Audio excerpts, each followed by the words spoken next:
Subscribe करने के लिए आप मेन स्क्रीन पर सब्सक्राइब बटन और बेल आइकन को प्रेस कीजिए। ये टोटली फ्री है, इससे आपको लेटेस्ट अपडेट्स मिल पाएंगे। Hi friends, this is Sonam Garg here, welcome to my channel. Friends, आज हम बनाने वाले हैं गेहूं के आटे की कचौरियाँ दो तरह से, और इसे बनाना बहुत आसान है और ये मैदे की कचौरी से कहीं कम नहीं लगती है।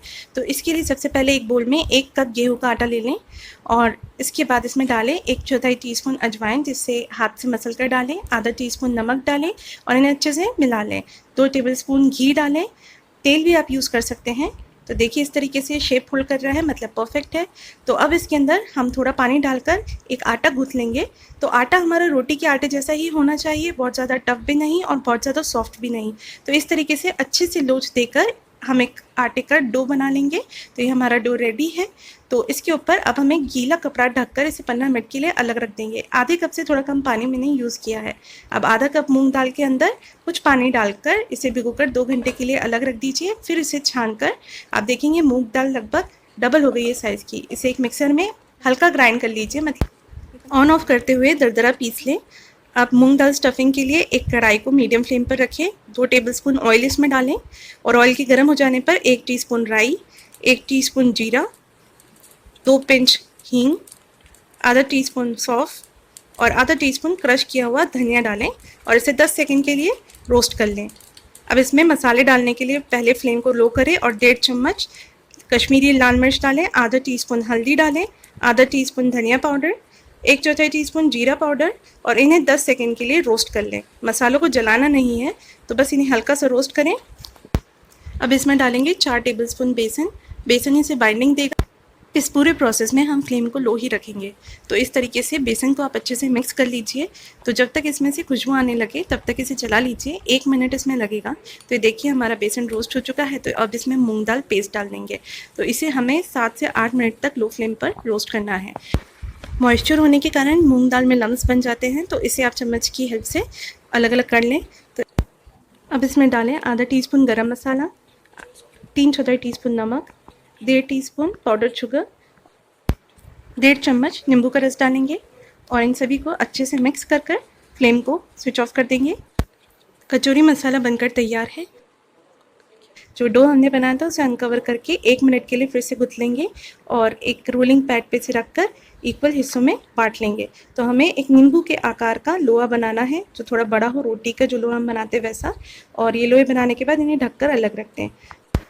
कचौरी के लिए हम एक लोहे को अंगूठे और उंगलियों की मदद से इस तरीके से गोल आकार देंगे और जब इसमें बीच में एक स्पेस होगी तो हम इसके अंदर 1 टीस्पून मूंग दाल का मिक्सचर जो हमने बनाया उसे स्टफ़ करेंगे और बाजू की किनारों को ऊपर उठाते हुए अंदर की तरफ मिक्सचर को प्रेस करते हुए एक गोल ओपनिंग बनाएंगे, जिसे धीरे धीरे कर कर हम छोटा करेंगे और इस तरीके से इसकी ऊपर के पोर्शन को हम लॉक कर देंगे।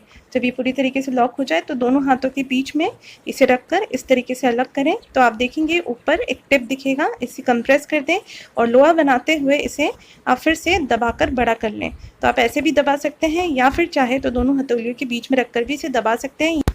ये तलने के लिए अब तैयार है। दूसरे तरीके की कचौरी में हमने एक छोटा लेयर लिया है और इसे हमने डस्ट कर कर पूरी के शेप के जितना बड़ा कर लिया है। रोटी बन जाने पर इसके ऊपर थोड़ा सा घी लगा लें और ऊपर से 2 से 3 बार अच्छे से आटे को रख दें।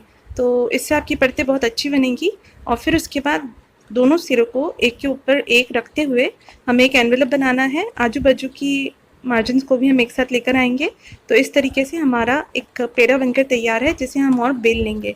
तो हमें इसे स्क्वायर ही बेलना है और बेलने पर इसके अंदर 1.5 चम्मच स्टफिंग रख दें। स्टफिंग रखने के बाद अपोजिट कॉर्नर्स को एक साथ लाके चिपका दें और बचे हुए मार्जिन्स को भी साथ में ला दें और इस तरीके से पूरी तरीके से इसे सील पैक कर दें। ध्यान रखें कि आपकी सील बहुत अच्छी होनी चाहिए, नहीं तो ये खुल जाएगा। तो इस तरीके से एक छोटा हमारा पॉकेट बनकर तैयार है। अब सेंटर पे हम बाकी के सारे कॉर्नर्स को लाकर चिपका देंगे। तो इस तरीके से हमारी ये अलग तरीके की कचौरी बनकर तैयार है और इसकी कैप में से थोड़ा सा मटेरियल हम अलग हटाकर इसे नीचे के बेस पर चिपका देंगे। तो इस तरीके से हमारी कचौरी बनकर तैयार है। यहाँ लो फ्लेम में एक कढ़ाई पे तेल रखा है, जिसे मीडियम हॉट होने पर एक पीस डाल के देखा है। अगर ये ऊपर आ जाए मतलब तेल सही है, तो इसमें अब हम एक एक करके सारी कचौरियों को डाल देंगे। लो फ्लेम पर बिना हिलाए इसे रखे रहने दें। तो आप देखेंगे थोड़ी देर में 3 से 4 मिनट के बाद कचौरियाँ ऊपर तैर कर अपने आप आ जाती हैं। अब ये जब ऊपर आ जाए तो 3 मिनट के लिए इसे और गर्म कर कर पलट दें। देखिए कचौरी अच्छे से फूल चुकी है। अब हम इन सभी को पलट देंगे। हमने घी का मोहन दिया है, फिर भी तेल में हम इसे तल रहे हैं क्योंकि गेहूं के अंदर घी ज़्यादा बेहतर लगता है तेल की बजाय। तो 4 मिनट और होने के बाद हम फिर से इन्हें एक बार फिर से पलट देंगे। तो ये देखिए अब हम 7 से 8 मिनट के लिए इसे फिर से थोड़े थोड़े इंटरवल में पलट कर सेक लेंगे।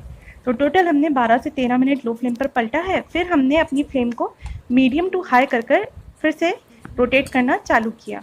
तो आप देखेंगे इसके बाद ये बहुत ही जल्दी सिक जाएंगी। तो देखिए गोल्डन ब्राउन होने पर हम इन्हें अब बाहर निकाल लेंगे।